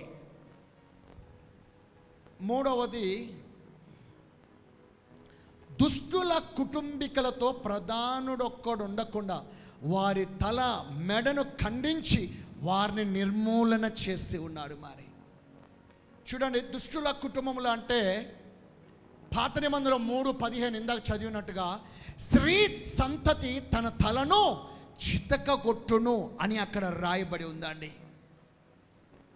ఈరోజు ప్రతి దాని విషయంలో సాతానుగాడు మనల్ని ఇబ్బంది పెడుతూ ఉంటాడు. నీ ఆరోగ్య విషయంలోనే కావచ్చు, నీ ఆర్థిక పరిస్థితుల్లోనే కావచ్చు, నీ భర్త విషయంలోనే కావచ్చు, భార్య విషయంలోనే కావచ్చు, నీ జాబు విషయంలోనే కావచ్చు. చాలా రకాలుగా ఎవరెవరైతే ఇప్పుడు దాకా ఇబ్బంది పెడుతున్నారో, రోమీల గ్రంథంలో ఏమంటుందండి? నీ కాళ్ళతో వాణిని వేగముగా చిత్తగా దొక్కు. ఉందా లేదా మాట? ఎక్కడుందో చూడండి, రోమీల గ్రంథం చివరి అధ్యాయంలో ఉంటుంది చూడండి ఆ మాట. It is there. వేగముగా వచ్చి వాని తలగా చితగా దొక్కు నీ కాళ్ళతో ఉంటుంది. రోమీల గ్రంథమా? రోమీల గ్రంథమే అనుకుంటా, చివరి అధ్యాయంలో ఉంటుంది ఈ మాట. 18-19 ఒకసారి చూడండి. క్రష్ అండర్ యువర్ ఫీట్ అని ఉంటుంది. 16వ అధ్యాయం 20వ వచనము. 16వ అధ్యాయం 20వ వచనం. సమాధానకర్తయగు దేవుడు సమాధానకర్తయగు దేవుడు సాతానును మీ కాళ్ళ కింద శీఘ్రముగా నీ కాళ్ళ కింద శీఘ్రముగా చితక త్రొక్కించును. ఎప్పుడైనా నీ కాళ్ళతో దొక్కావా అని? మా ఆయన అయితే గట్టిగా దొక్కానండి, అందులో డౌటే లేదు. మా ఆవని కూడా ఎన్నిసార్లు జరిగి ఉంటుందో కదా. కొంతమంది జోగ్గా నడుచుకుంటానే భార్యలు కానీ భర్తలు కానీ నెత్తి మీద ఇట్ట కొడతారు కదా, భలే కోపం. ఎక్కడ కొట్టినా కానీ తల మీద కొడితే ఉంటుంది కోపం, తిరిగి మళ్ళా పడేలమని కొట్టాలి ఉంటుంది కదా. ఇది మాత్రం వాస్తవం. నేను చాలా గొడవలు చూశాను. ఏందంటే సడన్గా నా తల మీద కొట్టాడు, అందుకే నేను తిరిగి కొట్టాను అంటాడు. అవునా, ఓకే. సాతాను గారు తల దొక్కరా నాయన అంటే అది వద్దండి, మా భార్య తల బాగుంటుంది దాన్నే కొట్టాలా. మొన్న ఒకడు అంటాడు, మా భార్యలో దయ్యం దూరిందేమోనండి, దాన్ని కొడితే దానికి కొట్టినట్టుందేమో అందుకే దానే కొడుతున్నాను పాస్టర్ గారు అన్నాడు. అరే మీ భార్యలో సాతాను ఉందంటే నీకెడ తెలుసు అంటే, లేదు అవన్నీ ఆ క్వాలిటీసే, దాని క్వాలిటీసే ఉన్నాయి కాబట్టి అందుకే దీన్ని కొడితే దానికి కొట్టినట్టుంది పాస్టర్ గారు అన్నాడు. అవునా, సరే దేవుడు నాకు అభిషేకం ఇచ్చాడని మీ భార్య మీద చేయబెడతానంటే ఏం కాలేదు. ముందు మా భార్యకే దయ్యం ఉందండి, ముందు మా భార్యకే చేయబెట్టాను, పెడితే ఏం లేదన్న. చివరికి వాడి డౌటు అనుమానం పెరిగి పెరిగి పెరిగి విడాకులే ఇచ్చేసాడండి క్యాండిడేట్. పోయి కూడా ఒకప్పుడు మన సంఘానికి వచ్చిన గ్యాంగే, అమ్మ నమస్కారం ఈ బ్యాచ్కి, మల్కాజ్గిరిలో ఉన్నప్పుడు వచ్చిన బ్యాచ్ ఇది. ఎందుకులేండి చెప్పుకుంటే బయటకు వచ్చి నాకే ఆశ్చర్యం, నేనే తెగ నవ్వా. అంటే సాతానుగాడు ఎంత క్రూరత్వంగా ఎంత వ్యతిరేకంగా మార్చేశాడో చూడండి. పాప అమ్మాయి ఆనందబాగులోనే ఉంటుంది, చూస్తే చక్కటి ఇల్లు సౌందర్యంగా ఉంటుంది, చాలా బాగుంటుంది, పాప చాలా అందంగా ఉంటుంది. చూస్తే నేను ఏందమ్మా అంటే నాలో దెయ్యాలు ఉన్నాయంట, నాలో దురాత్మలు ఉన్నాయంట, అందుకే మా ఆయన నన్ను కొడుతున్నాడండి. పాస్గా సరే మీరే వచ్చారుగా మీ సముఖంలోనే చూద్దామని చెప్పేసి చేయబెట్టి ఆమె చేయి తీసి పెట్టుకుంది నెత్తి మీద. ఏమైనా ఉంటే పడిపోతా కదా పాస్టర్ గారు అని. చూస్తే చేతబడలేదు, బొంద గడ్డ ఏమీ లేదు, గట్టిగో లేదు. అందరూ ఏంద్రా బాబు ఆయన కళ్ళు చూస్తే మనోడు ఏం చేయాలో అర్థం కావట్లేదు. ఈ పాస్టర్ గారికి అభిషేకం తక్కువ ఉంది, అందుకని మా భార్యకి ఏం కావట్లేదు అని చెబుతున్నాడు. ఇది ఎక్కడ గొడవరా స్వామి అనుకున్నా నేను. ఎక్కడ ఎంతమంది నాకు తర్వాత తెలిసింది ఏంటంటే, ఒక 10 మంది పాస్టర్ దగ్గర తీసుకుపోయి ప్రేయర్ చెప్పినాడు, ఏం కాలేదంట. ఇంకా నాతో పాటు వాళ్ళని కూడా తిట్టడం మొదలు పెట్టారంట. వాడు ఏం లేదు, రెండో పెళ్లి చేసుకోవడానికి అన్నీ నకరాలు. ఏం చెప్తాము, ఇంకా భార్య ఉన్నది, ఇల్లు ఉన్నది, మంచి చక్కటి సంసారం ఉన్నది. ఫస్ట్ టైం మన క్రైస్తవుల్లో ఈ మాట, ఈ వర్షన్ ఏంటో నేను ఫస్ట్ టైం. మా భార్యలో దురాత్మ ఉందండి, దాన్ని కొడితే పోద్దంట. వాడు పర్టికులర్గా ఆ అమ్మాయినే కొడుతున్నాడు, అనుకొని కొడుతున్నాడు. కొట్టి ఆ అమ్మాయి పాపం ఎట్ట మొద్దు వారిపోయిందంటే కొట్టుకొని ఇష్టం అని చెప్పేసి ఒళ్ళు ఇచ్చేసిందండి. బాధ అనిపించింది, దుఃఖం అనిపించింది చాలా రోజులు. ఇది నాకు మా వైఫ్కి తెలుసు, కొంతమందికి తెలుసు. పేరు చెప్పండిలే అండి, ఎందుకంటే లైవ్ చూస్తే మళ్ళీ పాస్టర్ గారు పోయి నా గురించే చెప్పి కదా అంటాడు, మళ్ళీ ఇదో పెద్ద గొడవ నస. అసలు వెరైటీ ఏంటంటే, నా భార్యలో దురాత్మ ఉంది, సాతానుగా ఉన్నాడు, ఏమను కొట్టట్లేదండి, దాన్ని కొడుతున్నాను అన్నాడు. అయ్యా బాబోయ్, అంత తెలివిగున్నారు మన క్రైస్తవులు. నేను అన్నా చివరికి ఆమెకి విడాకులు ఇవ్వడానికే కదా నీ ప్లాన్ అంతా అంటే, అప్పుడు శైలి తలగ దించుకుని మనోడు ఇంకా చేశాడు. చివరికి విడాకులు ఇచ్చేసి వేరే దాన్ని చేసుకున్నాడు. మరి అది అట్టుందో ఏమో, దాంట్లో ఏ ఒక్కటి తేడా ఉండదు, దాన్ని కూడా కొడుతుండేమో అనిపిస్తుంది ఈ మధ్య. అది కూడా నాకు డౌట్ ఉంది ఇప్పుడు. ఇంక దాంట్లో కూడా దూరిందంటే ఇంక మూడోది కూడా ప్లాన్ చేస్తాడు. ఇంక దేవుని భయమా, దేవునికి లెక్కప్ప చెప్పుకోవద్దా రేపు? దేవునికి రేపు లెక్క సొప్పు అన్నీ ఉంటాయి, నీ రికార్డు అన్నీ. రేపు సంఘమంతా కూడా ఇక్కడ 3.5 సంవత్సరాలు భయంకరమైన శ్రమలు జరుగుతుంటే మనము మధ్య ఆకాశంలో ఉంటాం. మనం 3.5 సంవత్సరాలు ఏసైతో అప్పుడంతా సినిమా చూపిస్తూ ఉంటాడు ఏసయ్య. వాడు నిజంగా కొట్టాడా, దాన్నే కొట్టాడా, లేకపోతే దీన్ని కొట్టాడా అని. ఆ రోజు అయ్యగారికి నన్నే పిలుతురా దేవుడు కూడా అన్నాను. అయ్యగారు రాని ముందుకు రండి, సంఘం అంతా చూడండి అంటారు. అప్పుడు నువ్వేం తీర్పు ఎత్తువ చెయ్యి అంటాడు దేవుడు. అప్పుడు కూడా నేనైతే మాత్రం ఆ టైంలో చూసుకుంటా. ఇక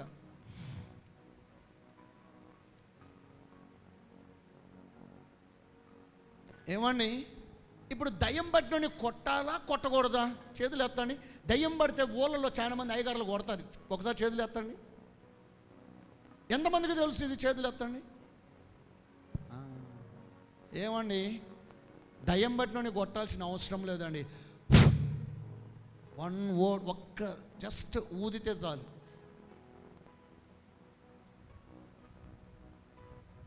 సింపుల్. అభిషేకము నీ పేద ఉంటే నువ్వు కొట్టాల్సిన అవసరం లేదు. అభిషేకం లేక దాన్ని కొట్టడమో తిట్టడమో చేస్తావు. కానీ ఒకరోజు అట్నే విజయవాడ వెళ్ళామండి.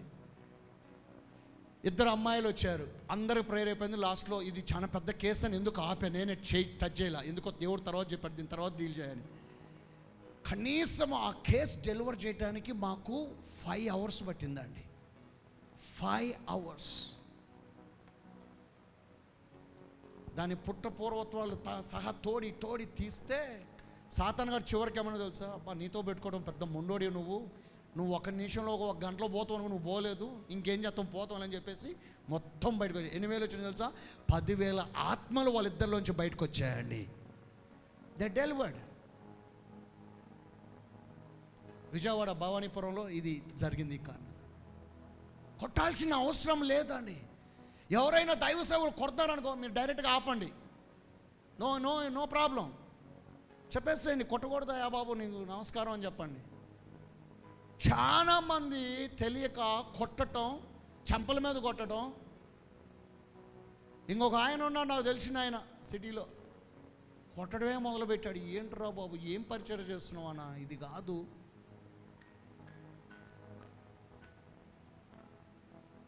మనం నేర్చుకోవాల్సింది ఒకటేనండి ఈరోజు. దేవుని అభిషేకం ఉంటే 1 word అంతే. ఓడు కూడా కాదు, ఊదు అంతే చాలు. అభిషేకము ఆ బిడ్డ మీదకి దిగొచ్చి దేవుడు కార్యాన్ని చేస్తాడా లేదా? ఎన్ని దురాత్మలు, ఎన్ని శక్తులు బయటకు వచ్చినాయి ఎంతమంది చూశారు ఇక్కడ? కొన్ని 100,000 కేసులు చూశారు మీరు ఇక్కడ. ఇంకా మల్కాజ్గిరిలో అయితే ప్రతి వారం నాకు అదే, వాడితోనే భజన. ఇంకా మీరు అందరూ వెళ్ళిపోతారు. ఇంకా సాయంత్రం 3-4 దాకా నాకు అయ్యే కేసులు, అన్ని కేసులు అయ్యే. అభిషేకం అంటే కొట్టాల్సిన అవసరం లేదండి. జాగ్రత్త ఈ విషయం. అయితే ఎవరైనా కొడుతున్నారనుకో, మీ అమ్మాయిని అక్కడి నుంచి తీసుకొని వెళ్ళిపోండి. నమస్కారం పాస్టర్ గారు అని చెప్పి తీసుకోండి. శుభ్రంగా ఏం మాట్లాడదు. ఓకే. కీర్తన 110 వచనం. ఎవరికైనా నిద్ర వస్తుందా? అర్థమవుతుందా వాక్యం ఎవరికైనా? నిద్రపోయేవాళ్ళు ఉంటే పక్కన లేపండి. ఎందుకంటే ఇది చాలా ఇంపార్టెంట్. ఎందుకంటే సాతాను గారు సమ్మగా పెడతాడు ఇక్కడ. ఇది మాత్రం గ్యారంటీ. అన్యజనులకు ఆయన తీర్పు తీర్చును, దేశము శవములతో నిండియుండును, విశాల దేశము మీది ప్రధానుని ఆయన నలుగగొట్టును. అంటే ఇక్కడ దేవుడు సాతాను గాని నలగొడతాడంట. ఆయనే యెహోవా బలము నీ మీద, దేవుని అభిషేకం అనేది ఉంటే ఆయనే నలగొడతాడు. నువ్వెందుకు బాధపడతావు? దేవుని అభిషేకం ద్వారా దేవుడు నలగొట్టేస్తాడా లేదా? అందుకనే కొలొస్సీయులు 2:15 ఏముంది? ఆయన జయోత్సవము చేత ఆ సిలువను మేకులతో కొట్టి, ఆ పత్రాన్ని మేకులతో కొట్టి, ఆయన పునరుత్థానము ద్వారా అనేక మందికి విడుదల దేవుడు చేస్తాడా లేదా? అందుకనే ప్రతిరోజు దేవుని అడగాల. ఈరోజు ప్రభువా ఈ సామర్థ్యం నాకు ఇవ్వు ప్రభువా. ఈరోజు మంత్ర శక్తులను, దుష్ట శక్తులను, అంధకార శక్తులను, సాతాను గారి యొక్క తలను తొక్కే సామర్థ్యము నాకు ఇవ్వమని అడగాల. దేవుడు సంఘానికి ఆయన పాదాల కింద ఆల్రెడీ పెట్టాడు. ఆల్రెడీ ఆ పెట్టినటువంటి దాన్ని నువ్వు త్రొక్కపోతే వేస్ట్ అండి. అందుకనే ప్రతిరోజు కూడా దేవుని అడగాల, ప్రభువా ఈరోజు నాకు ఆ సామర్థ్యమే. అందుకనే ఫిలిప్పీలు 4:8 కూడా దేవుడు అంటాడు, ఇదిగో ఆ సామర్థ్యమును నేను నీకు ఆల్రెడీ ఇచ్చాను అంటున్నాడు. ఆ బలము నువ్వు పొందుకో, ఆ శక్తి నేను నీకు ఇచ్చాను అంటున్నాడు. అందుకనే మొట్టమొదటిదిగా దేవుడు తన ప్రజలను రక్షించడానికి బయలుదేరాడు. తను నియమించిన అభిషక్తుని అభిషేకించడానికి బయలుదేరాను అంటున్నాడు.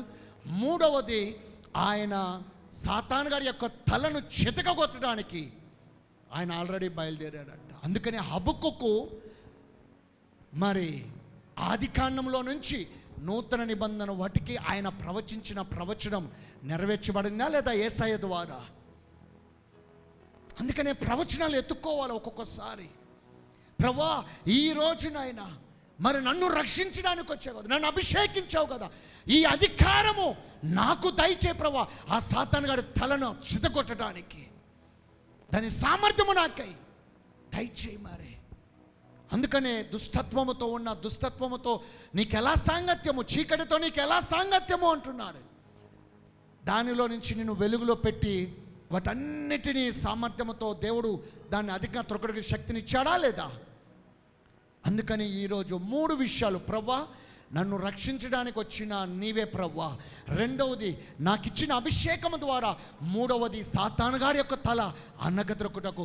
హబక్కుకు జీవితంలో ప్రవ్వా, ఇజ్రాయెల్ ప్రజల్లో చేసిన ఈ యొక్క ప్రామిస్, ఈ వాగ్దానం నా జీవితంలో కూడా నెరవేర్చని ఎంతమంది ప్రార్థన చేయడానికి సిద్ధంగా ఉన్నారు? అందరం కూడా పైకి లేచి నిల్చుందాం. ఓకే, ఆయిల్ పోయిందమ్మా, ఈరోజు ఆయిల్ ఇచ్చేసేయండి.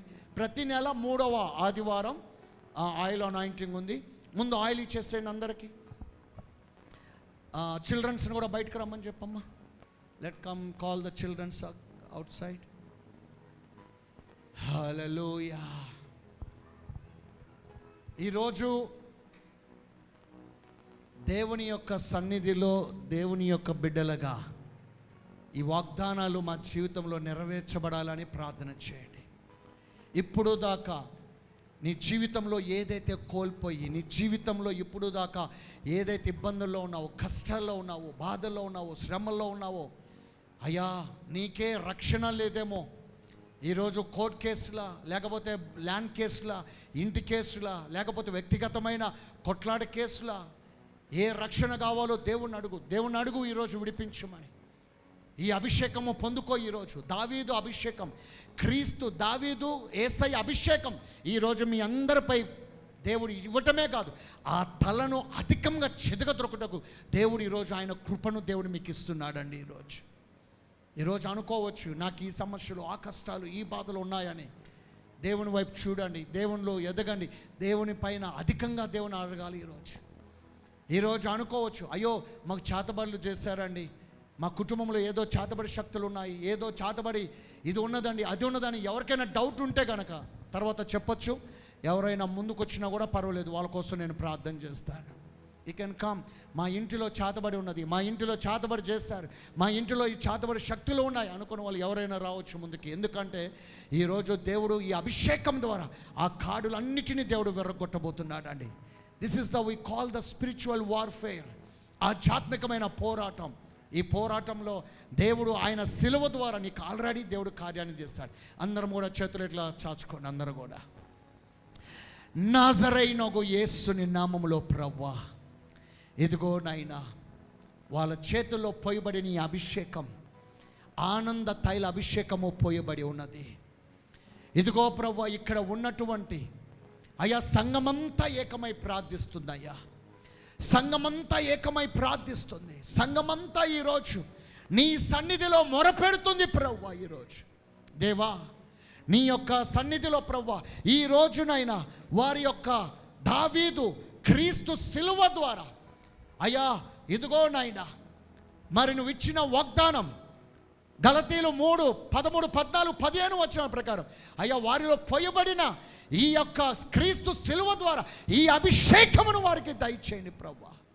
దేవా, ఎవరెవరి జీవితంలో అయితే ఈరోజు మరి అయ్యా వారి చేతుల్లో పోయబడిందో, ఇదిగో ప్రభువా, వారిని రక్షించడం కొరకు, వారికి రక్షణార్థమై. రెండవది అయ్యా, ఇక అభిషక్తులు కానీ ప్రవక్తలను కానీ ఇంకా ఎవరిని ముట్టుకోకుండా, వీరిని ముట్టుకోకుండా, ఏ శత్రువు వీరిని తాకుండా ఈ అభిషేకం ద్వారా శత్రువుని అయ్యా వారి కాళ్ళ కింద వేసి త్రొక్కే గొప్ప అభిషేకముని బిడ్డలకి దయచేయండి. వీరికి అనుగ్రహించండి ప్రభు, వీరికి దయచేయండి, వీరికి దయచేయండి. మీ చేతులు తల మీద పెట్టుకోండి. ఈరోజు just lay your hand and touch that oil on it. ప్రభు అయిన యేసు, ఇప్పుడేనైనా అయ్యా వారి తలకి అంటుతుండగా, ఆ తైల అభిషేకం వారి తలతో అంటుతుండగానే ఇప్పుడే నాయన శత్రువులు అంతటి పైన వారికి అధికారాన్ని దయచేయండి. సంఘానికి అధికారం ఇచ్చానంటున్నావు ప్రభువా. అయ్యా వారి పాదముల క్రింద ఈ సాతాను గారి తల అనగదొక్కుటకు, చితకదొక్కుటకు అయ్యా మరి ఆదికాండం 3:15 అదే విధంగా ప్రభువా. అయ్యా మరి కొత్త నిబంధనలో రోమీలో అయ్యా చివరి అధ్యాయంలో అయ్యా 16వ వచనంలో నువ్వు వాగ్దానం చేసావయ్యా. సంఘం అంతటికి వారు ప్రార్థిస్తుండగానే ఈ అభిషేకము ద్వారా సాతాను తంత్ర శక్తులు, దుష్ట శక్తులు, అనేకమైన శక్తులు బయటికి వెళ్ళిపోవునుగాక. పరిశుద్ధాత్మదేవ, ఈరోజు యెహోవాయే బలము, యెహోవాయే అయ్యా నువ్వు అభిషేకించిన రక్షణ దుర్గము నాయన. మాకు ఈ అభిషేకాన్ని తీసుకొని వారు వెళుతుండగానే గొప్ప కార్యము, క్రియ ఆ బిడ్డలందరికీ అనుగ్రహించమని నాజరైనగు యేసుని నామములో వేడుకుంటూ ప్రార్థించున్నాము తండ్రి, ఆమేన్. పక్కనోడికి కంగ్రాచులేషన్ చెప్పండి. దేవుడు ఈరోజు నీకు అధికారాన్ని ఇచ్చాడని చెప్పండి. ఈ అభిషేకం నీకు అధికారాన్ని ఇస్తుందని చెప్పండి.